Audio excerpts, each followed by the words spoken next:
हूँ। महाराज जी, हम जब पूजा अर्चना सेवा करते हैं तब कुछ महिला भक्त मंदिर में बहुत कम वस्त्र परिधान करके आते हैं। उससे अंग प्रदर्शित होते हैं, अन्य भक्तों को ना चाहते हुए भी देखना पड़ता है। हम जब उनसे कहते हैं तो कहते हैं कि हमारी मर्जी, तुम्हें क्या अधिकार, और लड़ने लग जाती है। महाराज जी, कृपया मार्गदर्शन करें कि ऐसे मंदिर आदि में या कोई मंदिर या कहीं भी देखो, आज जो है मन और इंद्रिय की गुलामी को स्वतंत्रता माना गया है। आध्यात्म के शब्दों में यदि समझेंगे आप, मन और इंद्रिय की गुलामी को स्वतंत्रता माना गया है। शास्त्र और गुरुजनों की आज्ञा को परतंत्रता माना गया है। इसीलिए प्रभाव नहीं पड़ सकता, क्योंकि भवानी शंकरो वंदे श्रद्धा विश्वास रूपिणो याभ्याम बिना न पश्यन्ति सिद्धा स्वांता स्तमीश्वरम। श्रद्धावान लभते ज्ञानम। जब श्रद्धा ही नहीं है संत और शास्त्र के वचनों में, तो मन मानी आचरण स्वाभाविक है। अब हमको अपने को बचाना है। यदि मेरी बहन हो तो क्या अपने बहन के अंगों को देखकर मुझे काम आएगा क्या? मेरी बहन बीमार हो, मेरे ही समान और कोई सेवा करने वाला न हो, यदि मैं उसे शौचाऊं, यदि उसको वस्त्र पहनाऊं, तो क्या काम आ जाएगा क्या? तो मैं अपनी दृष्टि को पावन करूं। अब समाज को पावन करने की सामर्थ्य भगवान में है, या भगवान जिन संतों की वाणी से करवा दे तो है, नहीं तो असंभव सा है, क्योंकि मनमानी आचरणों का बड़ा मनोरंजन चल रहा है। शास्त्र आज्ञा का पालन करना कहीं रह नहीं गया है। अब हम बार बार उसी प्रसंग को फिर सामने लाते हैं। एक बच्चा कई बच्चियों से बॉयफ्रेंड गर्लफ्रेंड का संबंध रखते हैं, बच्चियां, और ब्रेकअप करते हैं। फिर अगले इसे क्या कहते हैं हमारी शास्त्रीय भाषा में? व्यभिचार। अब व्यभिचारी पुरुष और व्यभिचारी स्त्री को किस भाव से देखा जाता है शास्त्र की दृष्टि में? तो संयम तो खो चुके, पवित्रता खो चुके। अब ये लज्जाहीन, मर्यादाहीन बुद्धि, ये क्या ऐसा हो सदुपयोग अपने शरीर का या अपने जीवन का कर पाएगी? बस वो तो अब उनके विषय में बोलने का मतलब है अपने को गाली खवाना। तो हमें लगता है हमें अपनी दृष्टि ठीक कर लेनी चाहिए, और तेरे भावे जो करे भलो बुरो संसार, नारायण तू बैठ के अपनो भवन उभार। हाँ, तो हमारा शास्त्र और हमारे गुरुजी यही उपदेश करते हैं कि अपने आप को बचा लो। बस यही खास बात है। दूसरे को बचाने चलोगे तो आप भी घसीट जाओगे। मान लो आप हर बच्ची को ऐसे करो तो आपके ऊपर फिर रिपोर्ट हो जाएगी कि ये गलत दृष्टि वाला है। इसलिए जिस रूप में आओ प्रभु आप ही हो। हाँ, कोई आपसे पूछे तो उपदेश दे दो, लेकिन समझने वाला कोई है नहीं। हमको अपने आप को समझाना होगा।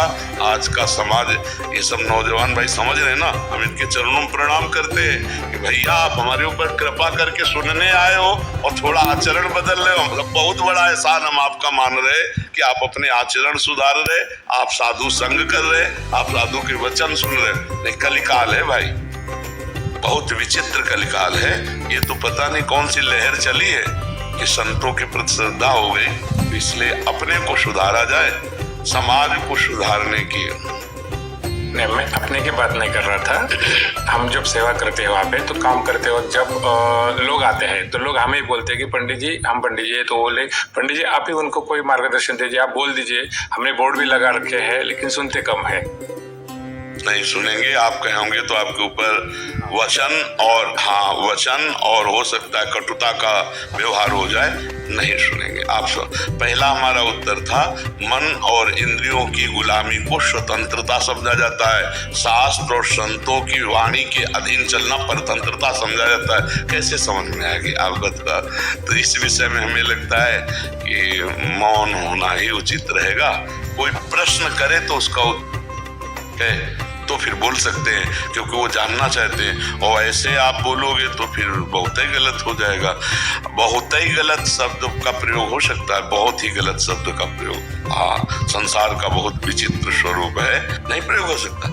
वो आपको ही डांट लग सकती है बहुत। हाँ, इसलिए मौन अपने से कोई उत्तर देने का प्रणाली भी है, ये उपदेश देने की। जब तक प्रश्न न करे तब तक उसको उपदेश न दे, नहीं वो उपदेश काम नहीं करेगा।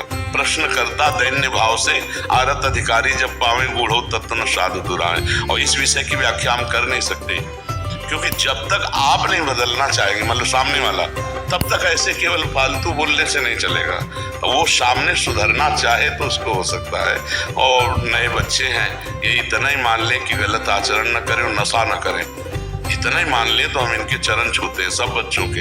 हमारे भारत के भविष्य हैं, ये कोई गंदा व्यसन न करें और ये गंदे आचरणों से बच जाए, नहीं बहुत बड़ी हानि होती है। फिर ब्लैकमेल होने लगते हैं बच्चे, फिर अपने को कंट्रोल में ना करने के कारण वो अपने को मिटा देने की सोचने लगते हैं। नए नए बच्चे कई कारणों से अपने शरीर को त्यागने की बात, थोड़ा अध्यात्म सुने, नशा न करें, व्यभिचार प्रवृत्ति से बचें और अपने आप को भारत की सेवा में लगाने योग्य बनावे, समाज की सेवा में लगाने योग्य बनावे। इतना बहुत बड़ा उपकार हो जाएगा। और देखो, जैसे जैसे कलयुग बढ़ेगा तो पापाचरण बढ़ेगा, पापाचरण बढ़ेगा तो कैसे बढ़ेगा?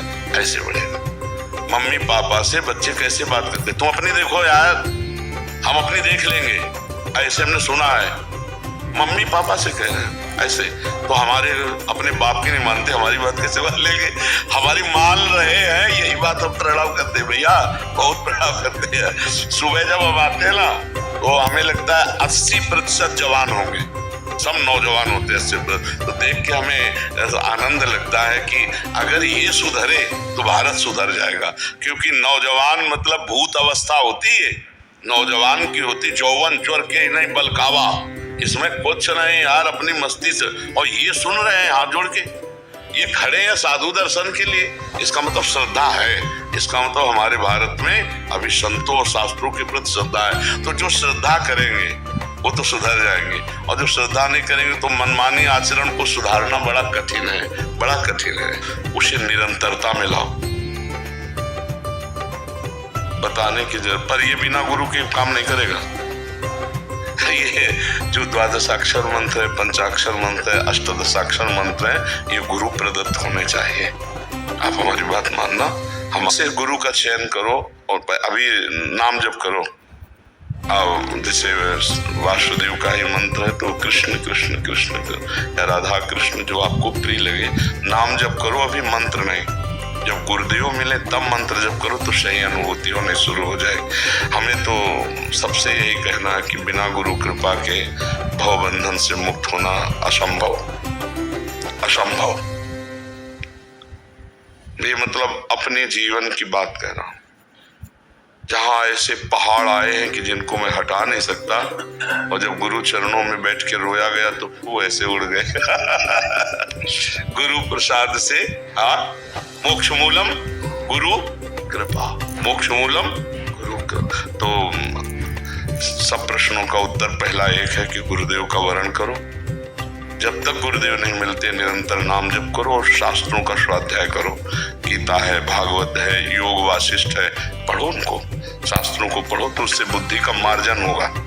पवित्र बुद्धि गुरुदेव के वचनों को ग्रहण करने में समर्थ होती है।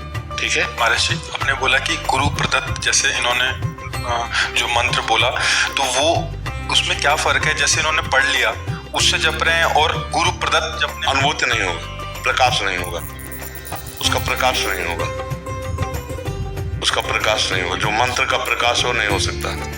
हाँ, इसीलिए भगवान भी संदीपनी जी को गुरु माना ना। राम जी के भी कुल गुरु वशिष्ठ जी थे और शिक्षा दीक्षा के गुरु विश्वामित्र जी बने ना। जाके श्वास वेद श्रुतिचारी, उनको गुरु बनाने की जरूरत है? भगवान को गुरु बनाने की जरूरत है? बनाया ना, हर विषय का गुरु बनाया। फिर हमें मनुष्य है, बिना एक मर्यादा है, अनुभव ही नहीं होगा।